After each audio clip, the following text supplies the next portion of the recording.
10년 전이고 성인 진로 상담? 제가 처음 지었으니까 아무도 모르기도 했어요. 너무 무모하고 무식했던 것 같아요. 상담을 하려면 공간이 있어야 되잖아요. 딱 1000만 원 있었거든요. 그래서 그때 얻었던 것이 500에 40. 아무도 손님이 안 왔을 때 버틸 수 있겠다라는 게 1년 반이었어요. 계약할 때 일요일이었거든요. 그래서 몰랐는데 지하에 노래방이 있었던 거예요. 그 건물 전체가 음악 소리에 쿵쿵쿵 울렸어요. 그 상담하기엔 정말 최악의 환경이죠. 저는 잘 될 것 같았어요. 반백수 상태로 있으니까 그 좋은 공무원 그만두고 그 일을 했냐라고 핀잔을 줘도 슬퍼요. 눈물 나는데, 그런데 기쁜 거 어떤 느낌인지 아실까요? 저는 그게 좋아하는 일이라고 생각해요. 안녕하세요. 방황하는 어른들을 위한 퍼스널 커리어 전문가 진혜리입니다. 제가 얼마 전에 대학로에서 썸데이라는 연극을 봤어요. 여자 주인공 연수가 나오고요. 그 친구가 실용음악과에 붙고 나서 엄청 고민하는 내용으로 시작돼요. 아버지가 엄청 방해할 게 분명하기 때문이라고 하더라고요. 칵테일바에서 술을 막 마시는데요.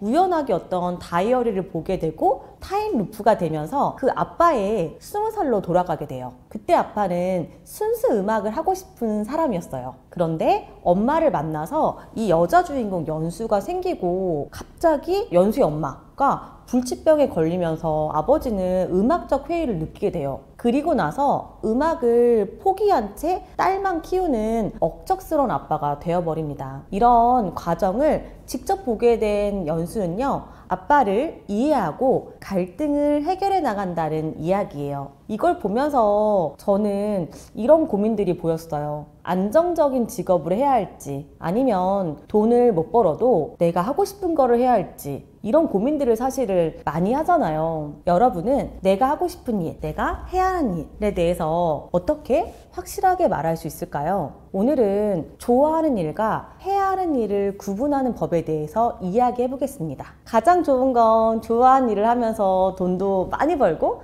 안정되면 그게 최선일 거예요. 그러기 위해서 우리는 좋아하는 일에 대한 개념을 확실하게 이해할 필요가 있어요. 상담을 하다 보면요, 너무 신기하게 내가 진짜 원했고 꿈꿨던 일이 실제로 이루어지는데, 아니 내가 원했던 일이 아니라는 것을 그때 발견하는 경우가 있어요. 본인도 굉장히 놀라워해요. 좋아하는 것 자체가 사실은 멋있어 보이거나 사람들이 우러러 봐주거나 돈을 많이 번다고 생각하는 일일 뿐 실제로 좋아하는 일이 아닌 거죠. 기억하세요. 이때 필요한 건 논리가 아니에요. 그냥 좋아하는 거? 왠지 그거가 아니면 안 될 것 같은 거. 안 될 것 같은데 나는 그 길을 가야 할 것 같은 강렬한 이끌림이죠. 예전에 MMA 관장님이 하시는 인터뷰를 본 적이 있어요. MMA 선수는 상위 0.1%를 제외하고는 돈을 벌지 못한대요. 환경은 어떤 스포츠보다 열악해요. 그래서 학생들은 이런 질문을 많이 한다고 해요. 부모님이 반대하는데 어떻게 해야 할까요? 돈을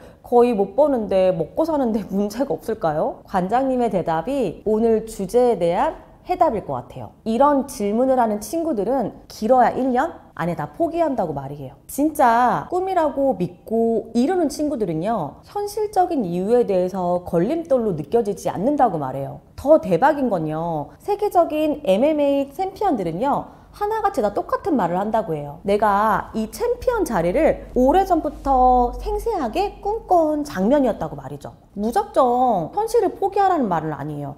결심했어 하면서 불나방처럼 뛰어나가시면 안 돼요. 꿈을 꾸고 일에 대한 소명의식을 갖고 산다면 낭만을 가지면서도요, 열정적으로 살 수 있어요. 자신의 꿈을 위해 성심성의껏 하루들을 채워나가는 거죠. 당장에는 막막하더라도 그 안에서 길이 반드시 생겨요. 제 이야기를 잠깐 하자면 저에겐 좋아하는 일이 생겼어요. 10년 전이고 사실은 그때 블루오션이라고 하지만 성인진로, 사실 말뜻은 인기가 없는 곳? 아무도 찾아주지 않는 곳이라고 하잖아요. 다시 불러보지만 성인진로 상담? 이름도 제가 처음 지었으니까 아무도 모르기도 했어요. 그리고 진짜 그때 너무 무모하고 무식했던 것 같아요. 상담을 하려면 어떤 공간이 있어야 되잖아요. 사무실 말이에요. 누가 이렇게 오라고 해야 되니까. 근데 그때 저한테 딱 1000만 원 있었거든요. 그래서 그때 얻었던 것이 500에 40. 그래서 어떻게 계산했냐면 아무도 손님이 안 왔을 때 내가 1년 반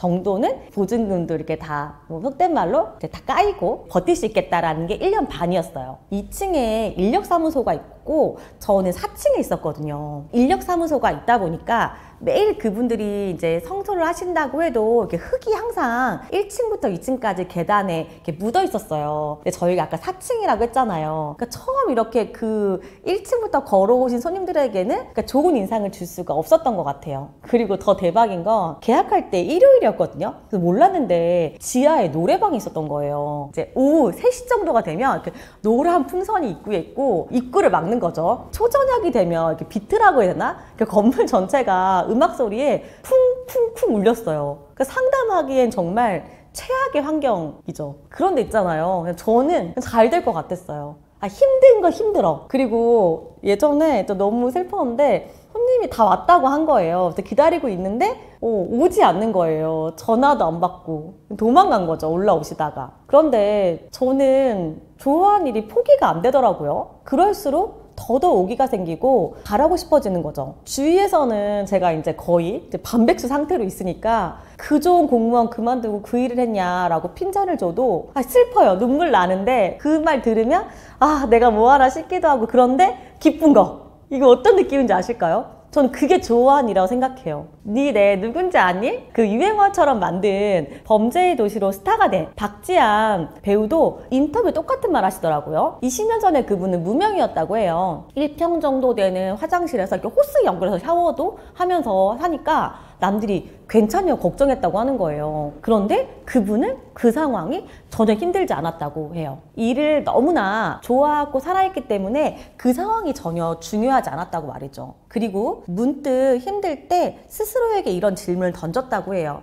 나 누구도 원망하지 않고 스스로 자책 안 할 자신이 있을까? 그럴 때 마음에서 이런 대답을 했대요. 이 일만 계속 할 수 있다면 돈이 없어도 괜찮아 라고요. 좋아하는 일은 어떤 상황도 이겨낼 수 있는 원동력이다. 한 가지 팁을 더 드릴게요. 일은 내가 돈을 가져오는 거예요. 그래서 만약 내가 좋아하는 걸 말하라고 할 때 쇼핑, 여행, 마사지, 넷플릭스 보기와 같은 내가 그저 내 시간을 돈을 써서 하는 좋아하는 것과는 구별해야 돼요. 엉뚱하게 헤맬 수 있어요. 돈을 벌면서 스트레스 상황에서도 웃을 수 있는 일 기억하세요. 꿈은 아이를 키우는 거예요. 쉽지 않지만 행복한 거. 왜 아빠들은 이렇게 딸의 웃음을 보면 하루의 시름이 다 녹는다는 말처럼 아무리 힘들어도 그것을 생각하면 기분 좋아지는 거, 그게 바로 좋아하는 일이에요. 지금 그 일을 할 수 없다고 너무 힘들어하거나 스트레스 받지 마세요. 겁먹지 말고 쓸데없는 생각이 나를 갉아먹지 않도록 조금씩 실천해 봤으면 좋겠어요. 야금야금의 법칙을 소개해드리고 마무리 지을게요. 해변에서 모래성 싸움 해본 적 있으세요? 이기기 위해서 저희가 어떻게 하죠?